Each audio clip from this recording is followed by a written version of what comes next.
Você acompanha agora a palestra Justiça e Direito na Obra de Chico Xavier, expositor Tiago Sintra Essado, de São Paulo.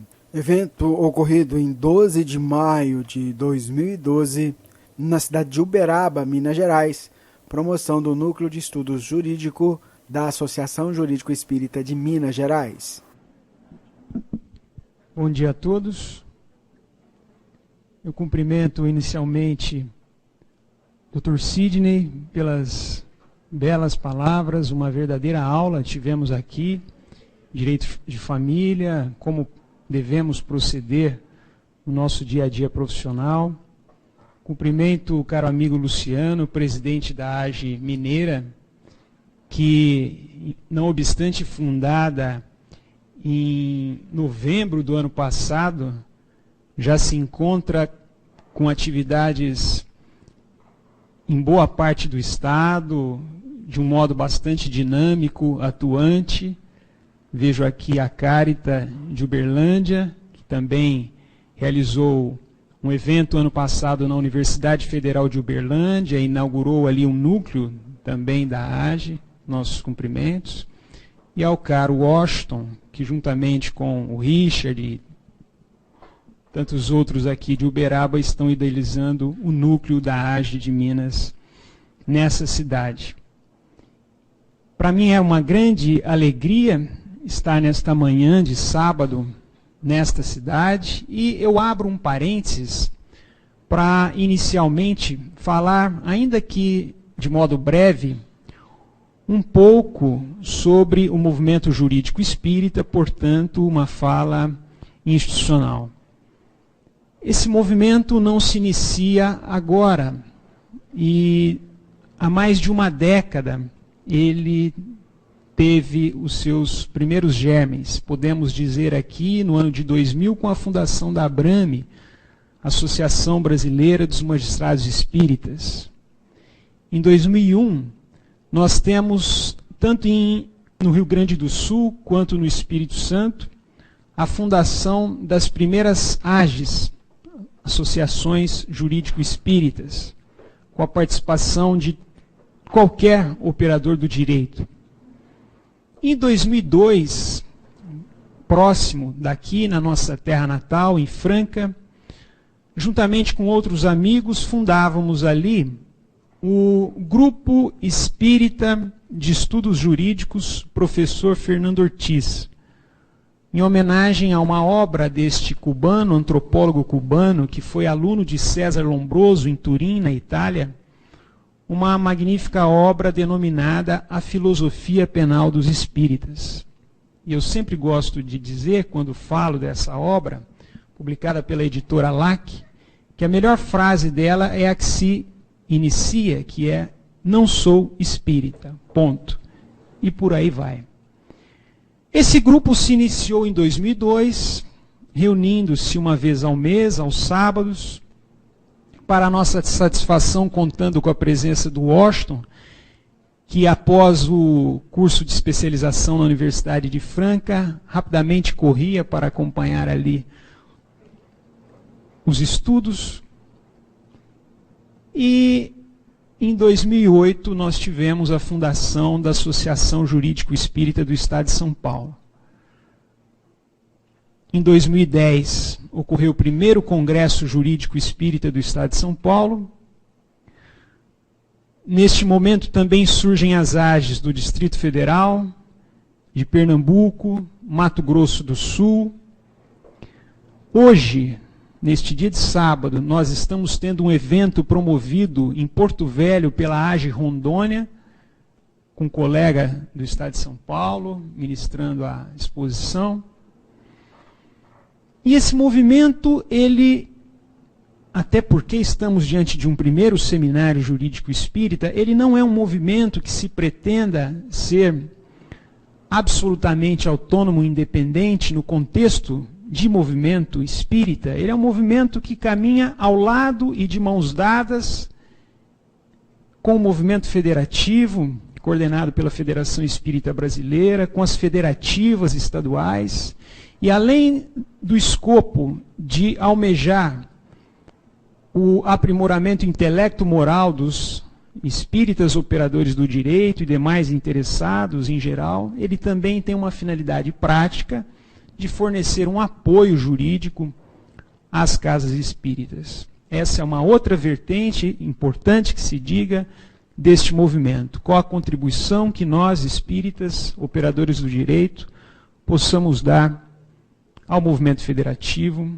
ao centro espírita, em questões simples, desde uma organização do estatuto, resolução de algumas questões de natureza tributária, trabalhista, enfim, quaisquer que sejam elas ligadas ao direito. E esse vínculo direito-espiritismo, ele extrapola os mundos do movimento espírita. Hoje, nesse semestre, nós temos, coordenado pelo professor Miguel Reale Júnior, já citado, na Faculdade de Direito da Universidade de São Paulo, a USP, uma disciplina no curso de pós-graduação, na matéria de Direito Penal, no âmbito de mestrado e doutorado, que se intitula Direito Penal e Religião. E nesse semestre, essa disciplina ela está sendo ministrada pelo professor Miguel Reale, juntamente com a professora Janaína Pascoal. Ela é dividida em 4 módulos. O primeiro tratado se refere à Idade Média e à religião. O segundo módulo sobre a liberdade religiosa e numa perspectiva constitucional. O terceiro módulo sobre tolerância e liberdade religiosa. E esse curso, nesse semestre, se encerra com um capítulo sobre espiritismo e direito penal. Portanto, ao contrário de algum tempo atrás, em que havia um grande constrangimento em se dizer espírita, sou filho de espíritas, e sei das dificuldades em que essa geração passou em assumir, às vezes, a condição de espírita, hoje não há por que se temer isso, não há por que se deixar de discutir direito e espiritismo em qualquer fórum, em qualquer local, numa associação comercial, numa universidade pública ou privada, ao tempo em que o espiritismo está nas redes de cinema, adentra as nossas casas pelas telenovelas, enfim. Neste contexto, afigura-me um verdadeiro dever do espírita e um direito da sociedade como um todo, de espíritas ou não espíritas, ter acesso a esse conteúdo doutrinário. Portanto, fechando o parêntese nessa fala institucional, na condição atual de estar na presidência da Associação Jurídico Espírita do Estado de São Paulo e também na brasileira, que ainda se inaugura numa fase bastante embrionária, mas é uma grata satisfação estar participando desse primeiro seminário jurídico espírita de Uberaba. Em Minas, nós já temos sementes em Uberlândia, Uberaba, Juiz de Fora, enfim, Belo Horizonte, com um grupo de estudos funcionando na Universidade Federal de Minas Gerais. Num período tão curto, nós já podemos constatar a pujança de vocês, mineiros. Então ficam aqui também os meus cumprimentos e os meus parabéns. Entrando na nossa fala, Justiça e Direito na obra de Chico Xavier.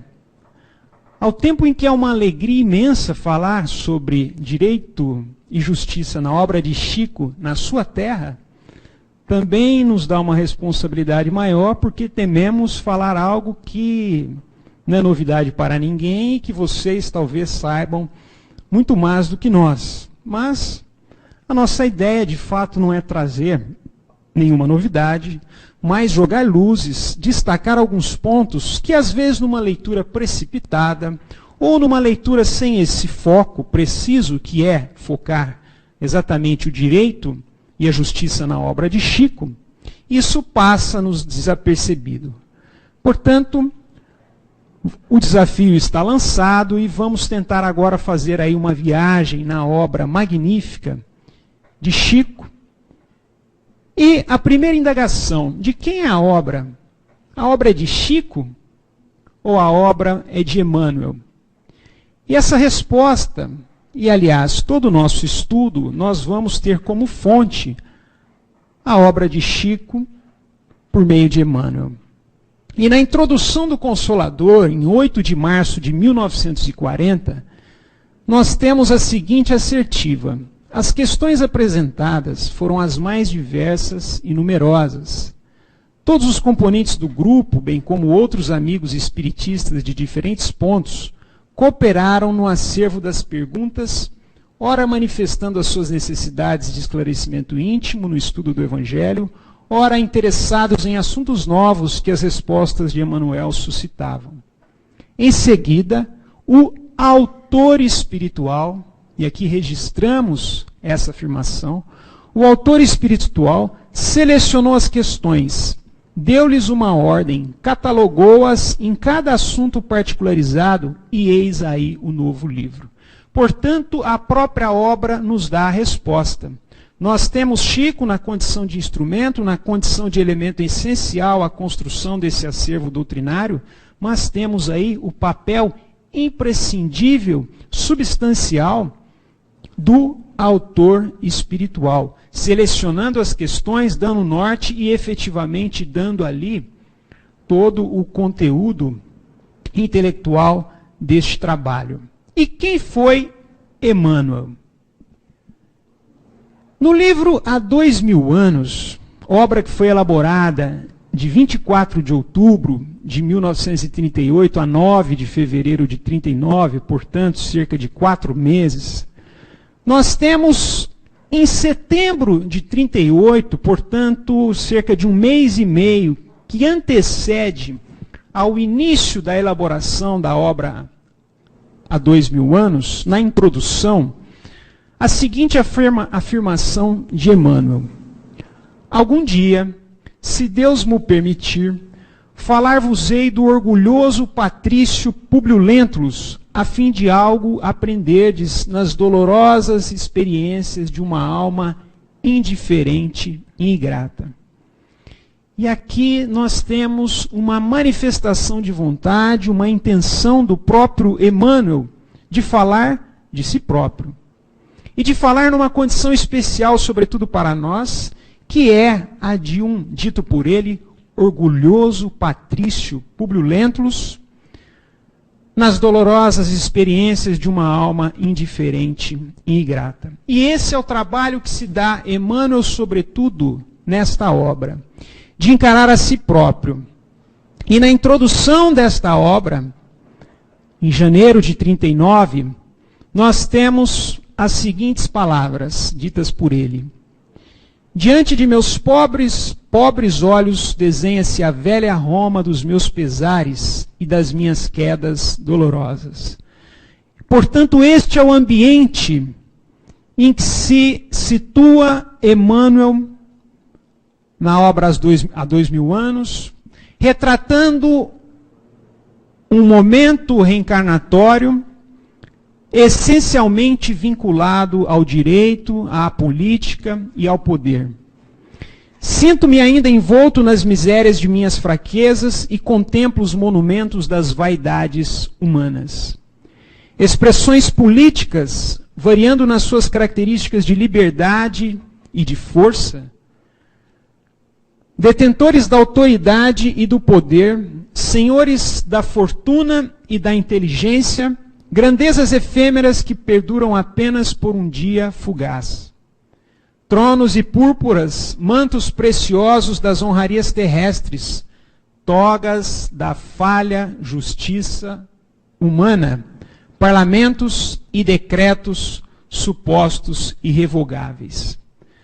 Portanto, aí está o ambiente em que viveu Emmanuel a essa época. E retrata nesta obra quem foi Públio Lentulus. Públio Lentulus Cornélius, homem ainda moço, exercia no Senado funções legislativas e judiciais, de acordo com os direitos que lhe competiam, como descendente de antiga família de senadores e cônsules da República. Portanto, Emmanuel, na condição de Públio Lentulus, num grau maior ou menor, foi um operador do direito. Foi um jurista.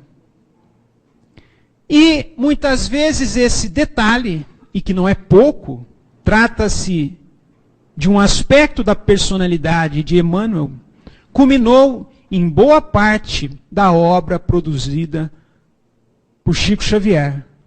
Daí essa umbilical relação entre direito, justiça e a obra de Emmanuel.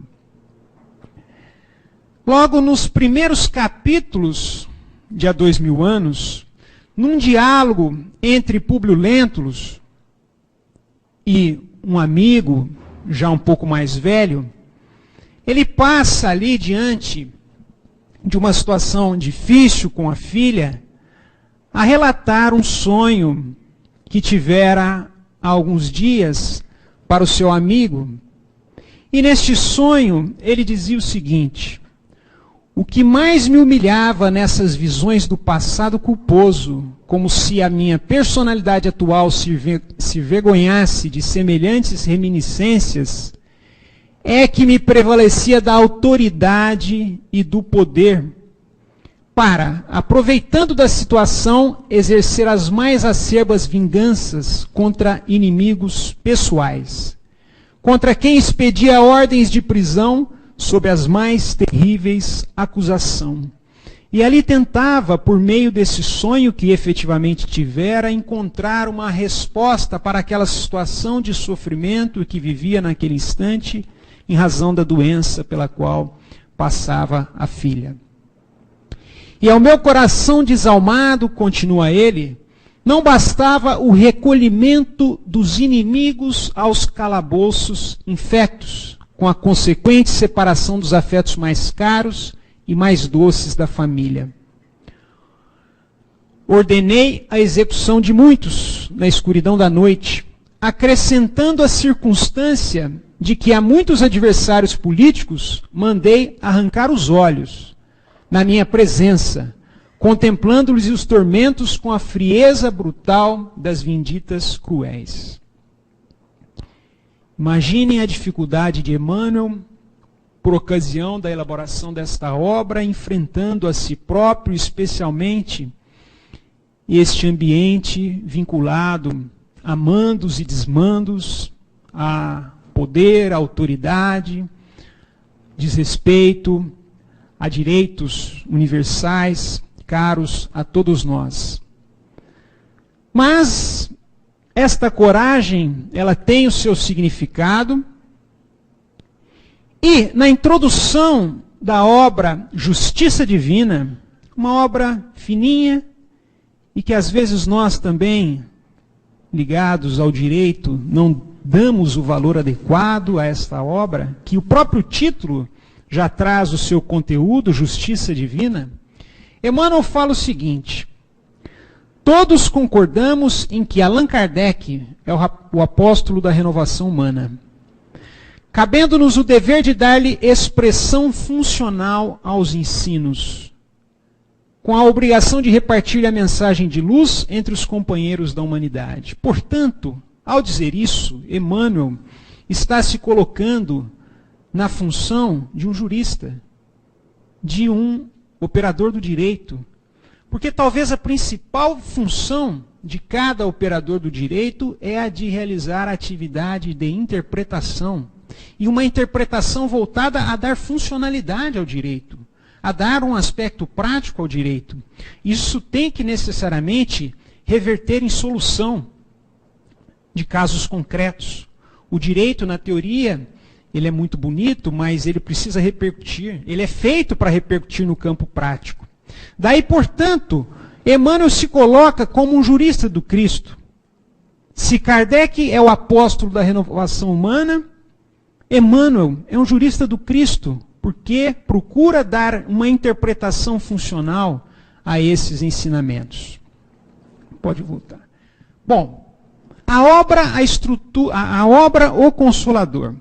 A simples análise da estrutura, a sistematização desta obra, O Consolador, já nos evidencia que cerca de 80% dessa obra é vinculada ao direito. Cerca de 80% dessa obra é vinculada ao direito. Ela se divide em 3 partes: ciência, filosofia e religião. A primeira parte, quando ele trata de ciência, o espiritismo e a necessidade da ciência. O direito é uma ciência, um ramo das ciências sociais, portanto, aí a ligação desta obra com o direito. Dentro desta parte, quando ele trata de sociologia, um capítulo específico, ele traz os seguintes subitens: pátrias, direito internacional; desigualdade, direito social; conceito de igualdade absoluta; questões proletárias; o Estado e as classes armadas, um pouco aí de direito constitucional; espiritismo e sociologia; os espíritas e a política; racismo; não matarás; não julgueis. Um capítulo, um subitem dentro desse capítulo intitulado Processos Criminais; responsabilidade nos cargos públicos; renúncia evangélica; movimento feminista, uma obra da década de 40 falando sobre movimento feminista; inquietação moderna. Dentro de ciências aplicadas, fala de eutanásia, bioética, um outro assunto vinculado ao direito penal, às ciências médicas, que está inclusive na ordem do dia. Na segunda parte, trata de filosofia, interpretação da filosofia. E como já disse, talvez um dos principais pontos da ciência do direito é a filosofia do direito, que é a que nos dá bagagem para interpretar, para buscar o justo, sempre. Nesta segunda parte, ele trata de meio ambiente, vibrações do bem e do mal, determinismo e livre-arbítrio, liberdade do íntimo, o bem e o mal, determinação absoluta, vigilância sobre a liberdade. Portanto, verificamos diversos pontos que são, essencialmente, lições sobre direito, sobre justiça. Portanto, uma obra que é uma fonte obrigatória de reflexões de nós, espíritas operadores do direito, e, de uma certa maneira, de toda a sociedade, porque o direito ele é feito para regulamentar a vida dos homens. O direito, os códigos, em tese, eles são destinados a todo e qualquer cidadão. E trata, nesta segunda parte, de afeição. E afeição nós iremos discorrer um pouco mais, com um pouco mais de calma sobre isso, mas já foi nos dito hoje, sobre a alienação parental. O valor que está subjacente a isso é a afeição. É o direito reconhecendo a afeição essencialmente como um valor jurídico. E dentro deste capítulo, a afeição, ele trata, se antecedendo no tempo, se antecedendo há mais de 60 anos em relação à ciência do direito, ele trata do Instituto da Família, famílias espirituais, afinidade no plano invisível. Trata ainda do dever, dever dos cônjuges, obrigações das mães, filhos incorrigíveis, ação dos pais na terra. Fala sobre trabalho, dentro de realização ele fala sobre decretos humanos, improvação, lei das provas. Lei. Na terceira parte fala sobre religião, fazendo aí o vínculo da religião em face da ciência e da filosofia. Pois bem, dentro desta análise sistemática, nós podemos fazer agora uma outra divisão, na tentativa de sistematizar o assunto, que é estabelecer algumas divisões conforme alguns ramos do direito. Dentre eles, direito penal, direito de família, direito constitucional, direito administrativo e direito processual. Bom, iniciando com o direito penal. E é interessante nós percebermos quão é vasta a contribuição de Emmanuel nessa seara. Seja para o operador do direito, seja para o cidadão em geral, seja para aqueles que de alguma maneira estão vinculados a esse aspecto do direito. E na questão 64 desta obra, O Consolador, há a seguinte indagação. E sempre é interessante, quando nós vamos estudar Emmanuel, verificarmos palavra por palavra. Começarmos a dar atenção ao vocabulário por ele utilizado. Até para verificarmos que realmente estamos diante, se não bastasse da sua própria referência na condição de um ex-senador romano, a terminologia utilizada por ele, por si só, já revela que se trata de um operador do direito, diferentemente de quando vamos estudar, por exemplo, as obras de André Luiz. E tudo emanada por um mesmo Espírito aqui na Terra. Então é muito interessante, quando analisamos a estrutura da obra de Emmanuel, que nos detemos com bastante precisão em relação ao vocabulário por ele utilizado. E prestem atenção nessa pergunta.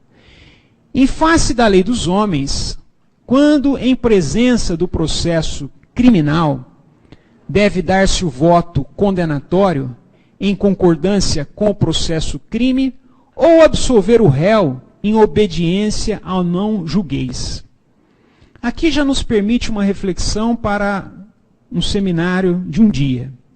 Então, em face da lei dos homens, diante de um processo criminal, um processo penal, deve-se dar o voto condenatório em concordância com o processo crime ou absolver o réu em obediência ao mandamento não julgueis.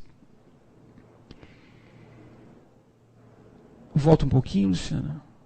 Pode passar. Na esfera, e aí ele nos diz nesta obra, na esfera de nossas experiências, consideramos que à frente dos processos humanos, ainda quando as suas peças sejam condenatórias, aqui palavras de Emmanuel, peças, né?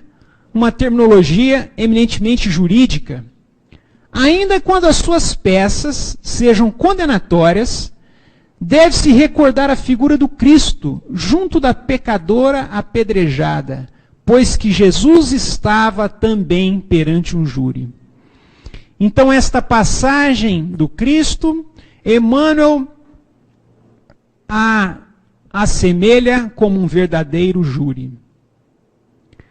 E o Cristo ali, diante de alguém que estava sendo acusado e, ao mesmo tempo, diante de inúmeros jurados. E este é o cenário que nós nos devemos comportar quando diante de um processo criminal. Quem estiver sem pecado, atire a primeira pedra. É a sentença que deveria lembrar sempre a nossa situação comum de espíritos decaídos. E certamente Emmanuel fala isso com bastante sinceridade, por conta daquele passado que ele mesmo retrata na obra há 2000 anos. Para não condenar esse ou aquele dos nossos semelhantes. Vai e não peques mais, deve ser a nossa norma de conduta dentro do próprio coração, afastando-se a erva do mal que nele vicege. Ainda que tenhamos que prolatar um decreto condenatório, seja na condição de operador do direito, ou seja na condição de um cidadão efetuando um julgamento individual ou perante terceiros em relação a esse ou aquele caso concreto, indica-nos Emmanuel que essa deve ser a nossa postura.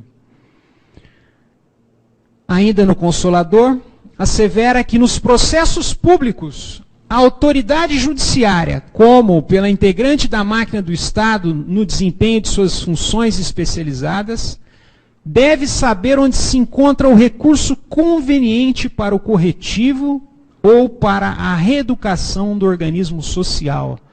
Ou seja, no momento de estabelecer ali uma pena, uma consequência, esse deve ser o norte. Essa deve ser a busca. mobilizando nesse mistério os valores de sua experiência e de suas responsabilidades. Individualmente, então na primeira parte ele fala de qual deve ser a postura em relação à posição diante de um processo.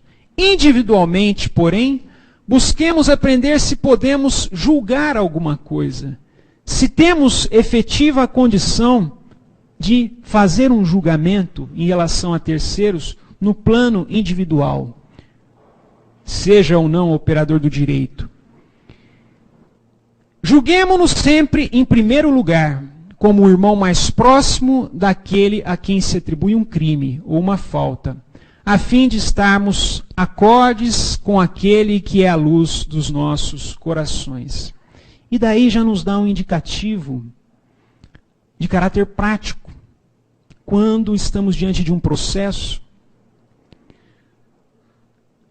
devemos, naquele caso concreto, emitir uma condenação ou uma absolvição, mas o mais importante é que o nosso coração, em relação àquela pessoa que está envolvida, atue de um modo o mais fraterno possível, considerando que estamos diante de um irmão que, assim como nós, que assim como Emmanuel, tem e teve diversos erros no pretérito. Ainda assevera-nos Emmanuel, nas horas comuns da existência, procuremos a luz evangélica para analisar o erro e a verdade, discernir o bem e o mal. Todavia, no instante dos julgamentos definitivos, entreguemos os processos a Deus, que antes de nós saberá sempre o melhor caminho da regeneração dos seus filhos transviados. Às vezes, diante de um processo, um parente que está passando por essa situação, um familiar, ou nós ali na condição de partes, de operador do direito, quando chega este momento, superada todo o trabalho, toda a parte que cabe a cada um naquele contexto, entramos num processo de ansiedade, de angústia, em querer saber qual será, ou qual deve ser, já querendo dar um indicativo, a posição definitiva daquele caso concreto. E aí nos dá Emmanuel também este indicativo, que no momento deste julgamento, que entreguemos os processos a Deus. E é evidente que aqui cabe interpretação para várias outras situações, mas nos limitamos a este foco do nosso trabalho. Que antes de nós saberá sempre o melhor caminho da regeneração dos seus filhos transviados. Na obra Vinha de Luz, num capítulo que se intitula Resistência ao Mal, e aqui também nós ilustramos o vastíssimo conteúdo de princípios jurídicos, éticos, que contemplam essas obras, Vinha de Luz, Fonte Viva, Pão Nosso. Cada capítulo, via de regra de uma página e meia, dessas obras, é um arcabouço inesgotável de ensinamento ético, jurídico, espírita cristão. E aqui neste capítulo Resistência ao Mal, Emmanuel nos diz que o bem é o único dissolvente do mal, em todos os setores, revelando forças diferentes. Em razão disso, a atitude requisitada pelo crime jamais será a indiferença, e sim a do bem ativo, enérgico, renovador, vigilante e operoso. Nós temos hoje a faceta no mundo do direito penal da criminalidade organizada e que, numa certa medida, nos chama a atenção e nos agrada, que é, para alcançar aquele poderio, o nível de organização desses irmãos. Um nível de comprometimento, por incrível que pareça, com essa causa, que ainda que não seja nobre, essa atitude é digna de, não vou dizer de elogio, mas de atenção, de observação. E que se nós tivéssemos essa mesma organização, essa mesma vinculação, essa mesma cumplicidade, esse mesmo comprometimento para o bem, com certeza nós produziríamos frutos imensuráveis. E é isso que nos fala essa mensagem. Diante do crime, a receita, o antídoto é o bem, mas não o bem que se omite, que cala, mas um bem enérgico, um bem ativo, um bem que se articula, um bem que não tem receio em se organizar em favor deste objetivo, em favor desta causa. E é isso que nos traz Emmanuel com esses 2 parágrafos. Um bem que seja ativo, enérgico, renovador, vigilante e operoso. Em relação ao agressor, qual deve ser a postura? Qual que é a mensagem que nos traz a obra de Chico, por meio de Emmanuel, em relação ao agressor? Cada conta exige resgate proporcional aos débitos assumidos. Um outro princípio, que é um princípio contemporâneo do direito penal, embora não seja novo, existe desde a Grécia Antiga, que é o princípio da proporcionalidade, mas é um direito caro, valoroso, estudado na ordem do dia nas principais universidades do nosso país e do mundo, que é o princípio da proporcionalidade. Cada conta exige resgate proporcional aos débitos assumidos. Vale dizer, para cada débito assumido, o seu respectivo resgate, mantendo-se uma simetria, uma relação simétrica de proporção. Mas observemos o final da frase. Com o remorso de quebra. Ou seja, a gente não sabe o que é pior, né? Se é essa quitação proporcional aos débitos assumidos, ou é esse remorso de quebra, que é aquela esfera individual de cada um, que permite que o direito penal se autorrealize no âmbito de quem infringe a lei. Seja a lei humana, ou seja a lei divina. Não sabemos quando e de que forma, mas aí está uma regra de ouro que nos é contemplada na obra Justiça Divina, no capítulo Os Sentenciados. Em relação ao ofendido, qual é o parâmetro, qual é o paradigma? Assim, pois, à frente do irmão que te golpeia, recolhe-te em silêncio e esquece todo o mal. Recolhe-te em silêncio e esquece todo o mal. E esta segunda parte da frase é de uma profundidade incrível. Não precisas indicá-lo a esse ou àquele castigo. E às vezes, quando estamos na condição de vítima, temos essa pretensão, essa preocupação. Fulano deve cumprir tal pena, tem que ser de tantos anos, tem que ser assim, assado. Não precisas indicá-lo a esse ou àquele castigo perante a barra dos tribunais, porque o maior sistema de punição já está dentro dele. Bom, superado o direito penal, vamos avançar aí um pouco para o direito de família.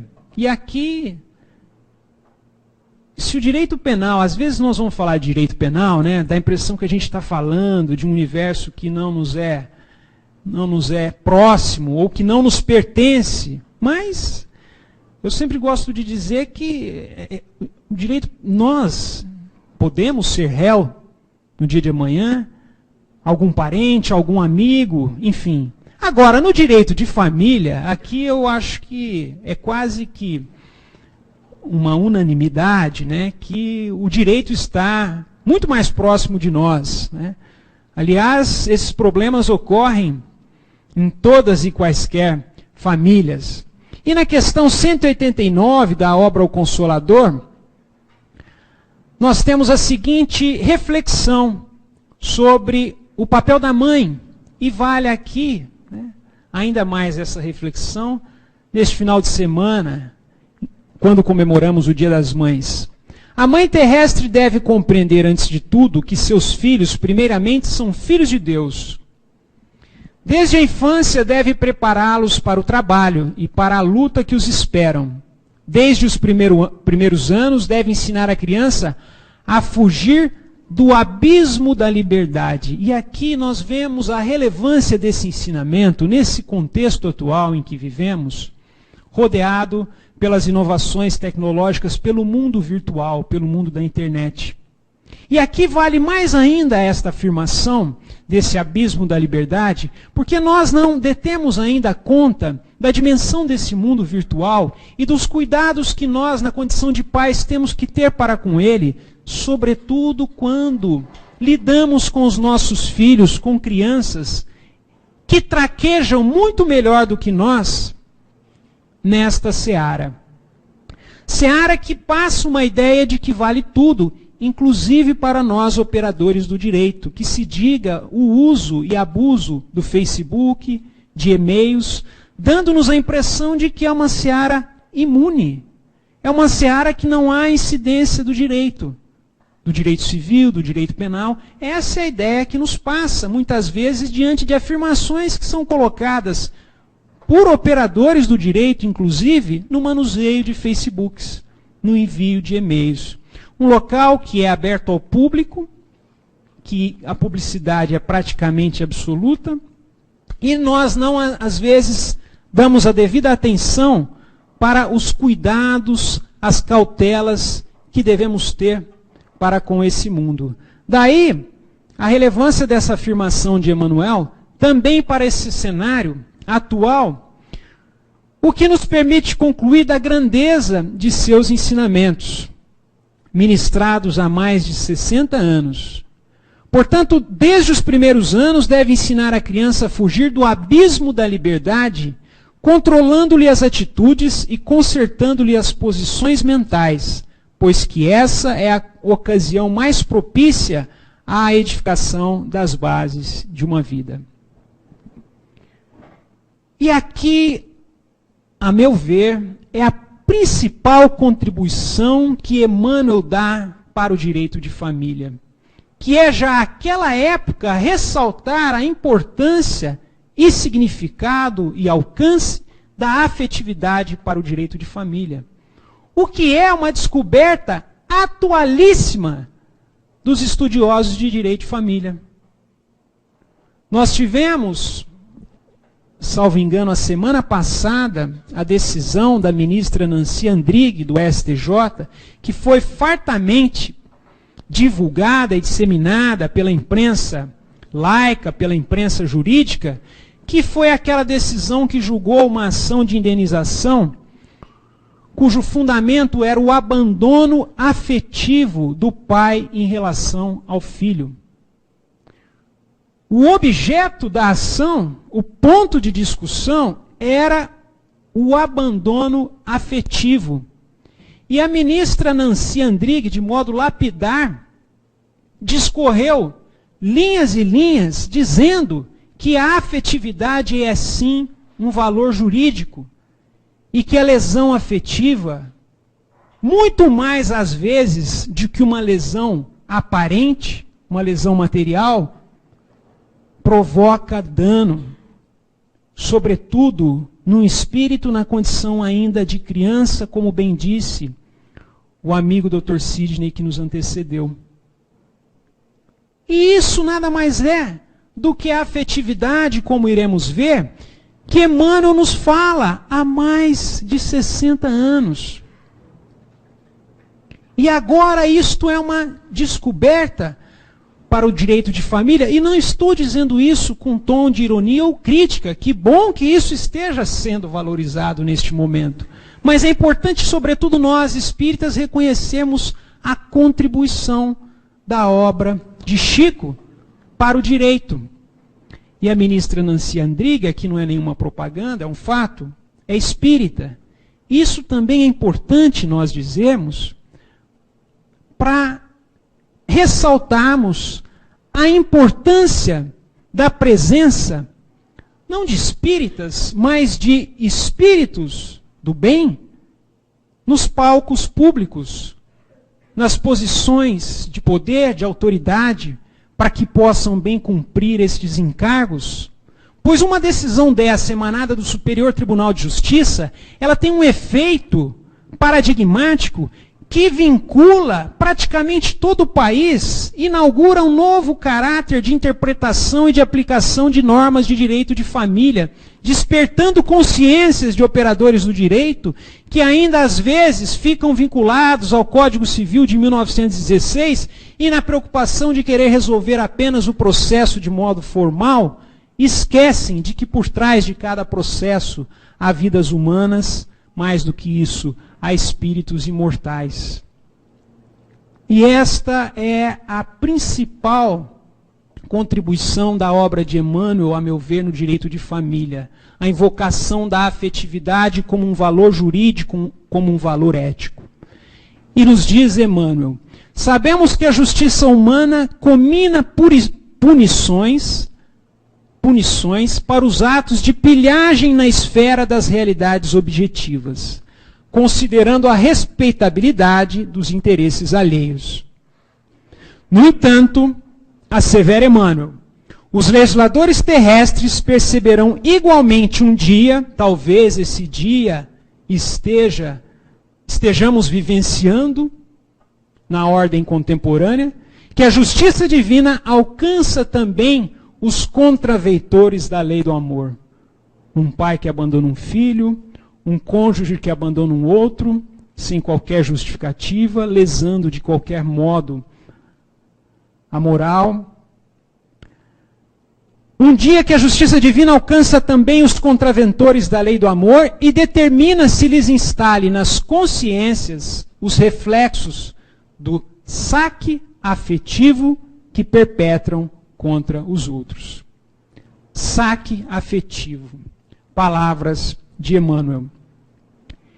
Reencarnados que estaremos sempre, nesse sentido, até exonerar o próprio espírito das mutilações e conflitos auridos no clima da irreflexão, aprenderemos no corpo de nossas próprias manifestações ou no ambiente da vivência pessoal, através da penalogia sem cárcere aparente. Olha que figura interessante que nos invoca Emmanuel, e é ou não é um jurista que está nos dando aula?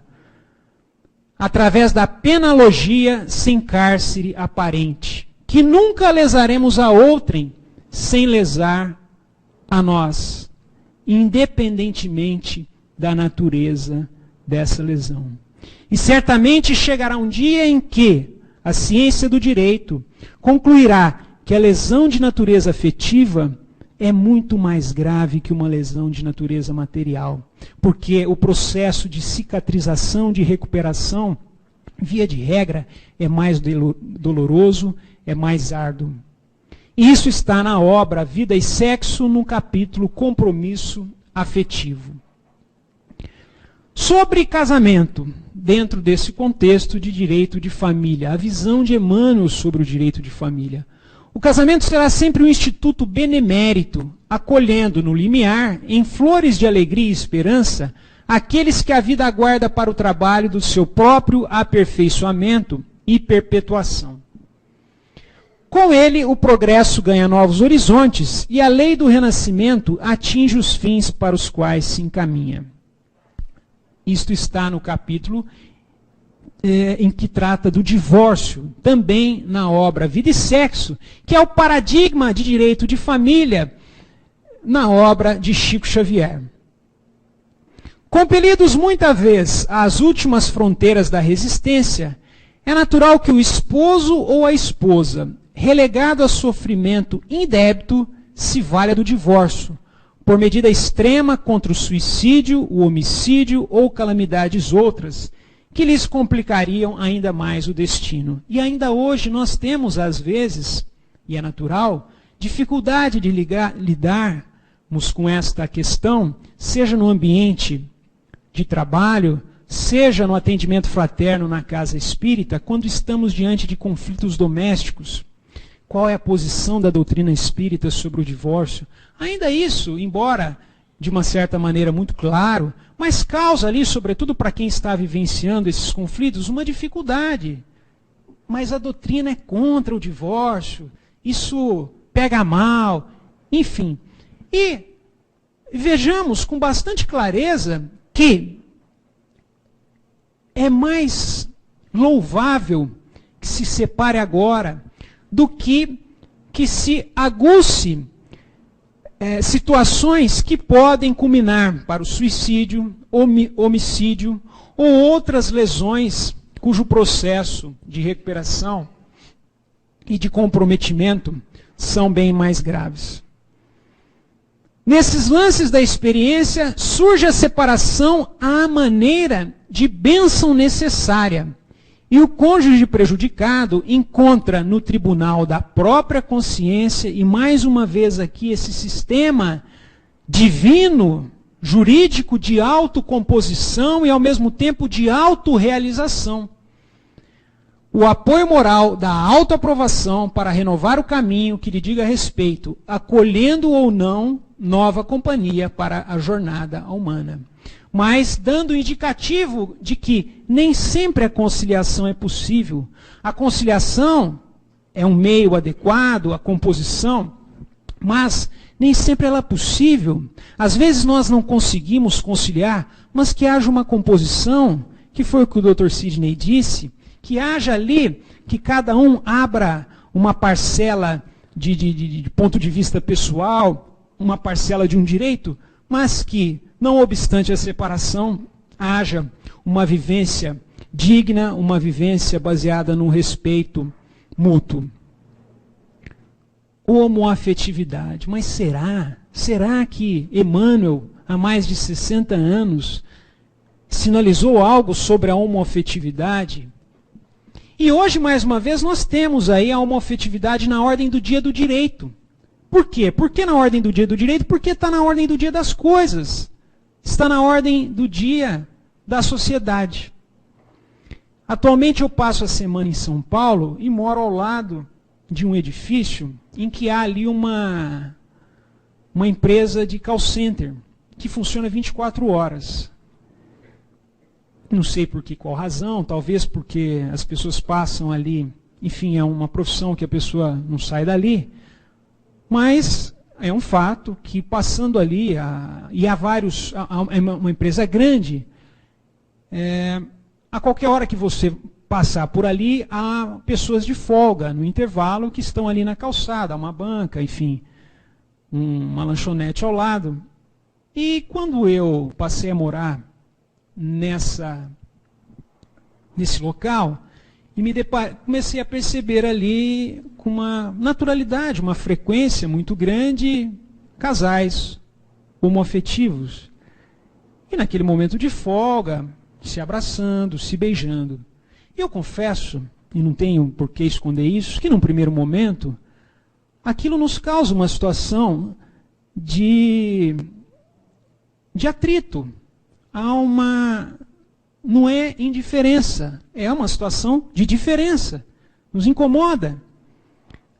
Mas justamente porque não é algo natural. Com o passar dos dias, passando ali praticamente todos os dias e convivendo com aquela situação, hoje nós já conseguimos enxergar aquilo como algo que devemos respeitar. É uma situação de fato.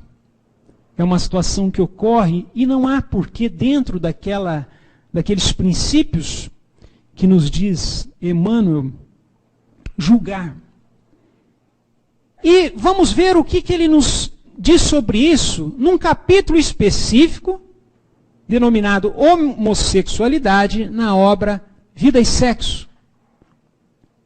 O mundo vê, na atualidade, em todos os países, extensas comunidades de irmãos em experiência dessa espécie, somando milhões de homens e mulheres solicitando atenção e respeito em pé de igualdade. Vejam o que nos diz Emmanuel sobre essa situação. Milhões de homens e mulheres solicitando atenção e respeito em pé de igualdade ao respeito e à atenção devidos às criaturas heterossexuais. E esse assunto também está na ordem do dia do direito de família, e o STJ, o STF já se posicionando em relação a dar efeitos jurídicos a essa situação de uniões homoafetivas. E vejam que aqui há um paradigma de Emmanuel, que oferta luz sobre essas situações. E é fácil nós falarmos, daqueles casais que estão ali ao lado de onde nós moramos e nós nos colocando na posição de terceiros. Mas por que não podemos estar nessa situação por meio de um filho, por meio de um primo, por meio de um amigo? E qual deve ser o nosso comportamento em relação a isso? E sobre este ponto, fiz este estudo numa cidade do interior do estado de São Paulo ano passado, em julho, e ao final da palestra, um local lotado, com cerca de 300 pessoas, duas senhoras me procuraram. Gostaria de falar com você. Falei, pois não. O que está vendo? Aquele ponto sobre homoafetividade resolveu o problema da minha vida. Eu fiquei sem entender. Falei, mas por quê? Eu estava com este conflito até hoje, porque não sabia como que a doutrina espírita lidava com isso. Porque descobri recentemente, era uma senhora que falava, que a minha filha, ela me revelou que é homossexual. E o meu maior conflito era saber se eu havia errado em algum ponto e se eu estaria de alguma maneira contrariando a doutrina espírita. Vejam, Emmanuel já nos diz isto de um modo bastante claro em relação ao respeito e à atenção que devemos ter diante dessas situações. E a ordem jurídica vem estabelecendo aí igualdade em relação a estes casos. Bom, nós já estamos caminhando para as conclusões. E no âmbito do direito constitucional, na questão 58 do Consolador, Emmanuel nos esclarece que na situação ou condição atual do mundo, justifica-se a necessidade dos aparelhos estatais nas convenções políticas, bem como das classes armadas que os mantêm no orbe como institutos de ordem para a execução de provas individuais. Portanto, aí, dando validade a essa estrutura estatal que nós temos, a necessidade de se ter aí uma estrutura para regulamentar a vida em sociedade. No direito administrativo, e a ideia aqui é pensar alguns tópicos para evidenciar que Emmanuel fala praticamente sobre qualquer ramo do direito. Direito administrativo, aquele ramo que disciplina a atividade administrativa do Estado, no âmbito de suas relações com os indivíduos. O homem que guarda a responsabilidade nos cargos públicos da terra responde, no plano espiritual, pelas ordens que cumpre e faz cumprir. Também uma indagação que nos permite ficar aí. Temos o seminário de um dia só sobre isso. E nos responde, a responsabilidade de um cargo público pelas suas características morais é sempre mais importante que a concedida por Deus sobre um patrimônio material. E havendo aí uma conformidade com a teoria do direito administrativo que se substancia na prevalência do interesse público sobre o privado. Daí a verdade que, na vida espiritual, o depositário do bem público responderá sempre pelas ordens expedidas pela sua autoridade nas tarefas da terra. Na questão 66, ainda sobre este tema, a fortuna e a autoridade humanas são também caminhos de experiência e provas. E o homem que as atirasse fora de si arbitrariamente procederia com a noção da irresponsabilidade, demonstrando o ensejo do progresso que a providência divina os colocou nas mãos. ressaltando a importância do exercício dos cargos públicos por parte daqueles que o exercem, no dever de bem cumprir essas tarefas. Todos os homens são usufrutuários dos bens divinos e os convocados ao trabalho de administração desses bens devem encarar a sua responsabilidade como problema dos mais sérios. Ainda sobre o direito administrativo, nos diz: renunciando ao egoísmo, ao orgulho, à fraqueza, às expressões de vaidade, o homem cumprirá a ordenação evangélica e, sentindo a grandeza de Deus, único dispensador no patrimônio real da vida, será discípulo do Senhor em qualquer circunstância, por usar as suas possibilidades materiais e espirituais, sem os característicos e envenenados do mundo, como intérprete sincero dos desígnios divinos para a felicidade de todos. Rapidamente aqui uma pincelada sobre o direito processual, e como eu disse, dá para nós encaixarmos a obra de Emmanuel em qualquer ramo do direito. Direito processual, para quem não é da área, é aquele que nos permite instrumentalizar o direito propriamente dito, classificado como direito material. É o meio através do qual postulamos e obtemos um resultado prático. E sobre isso, sobre este caráter instrumental do processo, que é uma outra concepção contemporânea do direito, se a candeia ilumina queimando o próprio óleo, se a lâmpada resplende consumindo a energia que a usina lhe fornece, ofereçamos a instrumentalidade de nossa vida aos imperativos da perfeição, para que o ensinamento do Senhor se revele por nosso intermédio, aclarando a senda de nossos semelhantes. O caráter instrumental que devemos dar no nosso dia a dia, de ordem prática, e sendo verdadeiramente espíritas cristãos, aonde nós estejamos. Pode passar, Luciano? Portanto, uma síntese do pensamento de Emmanuel. Brilhe vossa luz, proclamou o Mestre. Procuremos brilhar, repetimos nós. Ou seja, que façamos a nossa parte, que sejamos realmente instrumentos do bem, instrumentos do Cristo. E para finalizar, esta foi a mensagem que encontrei na obra de Emmanuel, que mais sintetiza o seu pensamento ético, jurídico, espírita. Prestem atenção em cada palavra, em cada possibilidade de interpretarmos isso na órbita do direito, diante da lei. Também é da obra Justiça Divina. O espírito consciente, criado através dos milênios, nos domínios inferiores da natureza, chega à condição da humanidade, depois de haver pago os tributos que a evolução lhe reclama.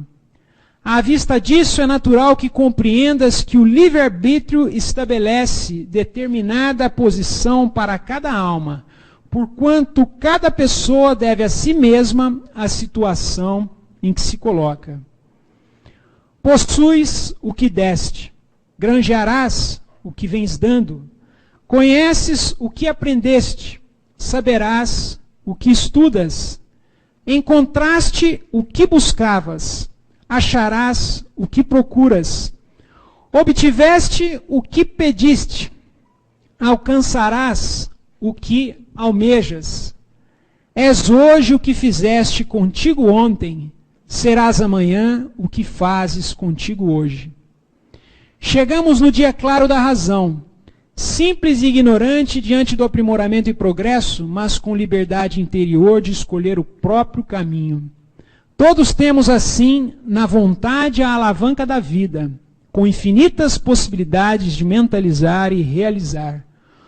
O governo do universo é a justiça que define em toda parte a responsabilidade de cada um.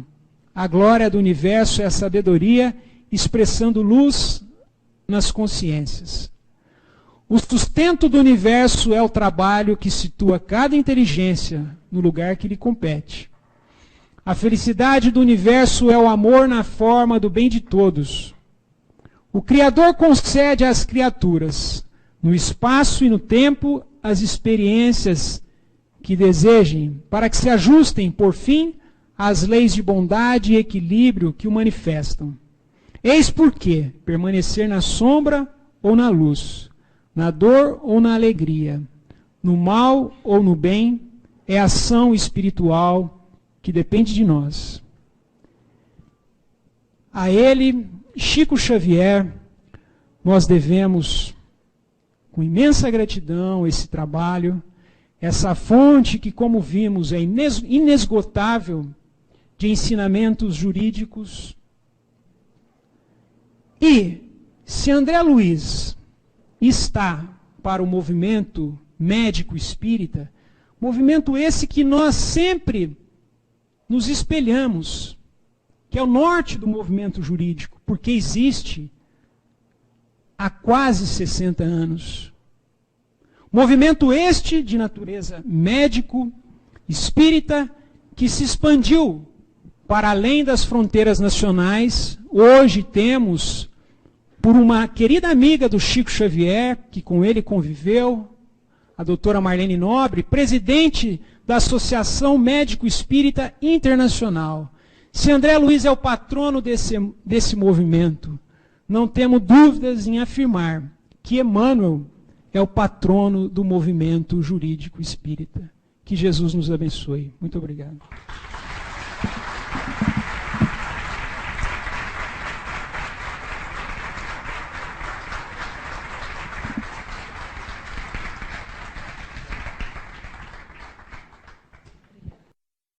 Você acompanhou a palestra Justiça e Direito na Obra de Chico Xavier, expositor Tiago Sintra Essado, de São Paulo. Evento ocorrido em 12 de maio de 2012, na cidade de Uberaba, Minas Gerais, promoção do Núcleo de Estudos Jurídico da Associação Jurídico Espírita de Minas Gerais.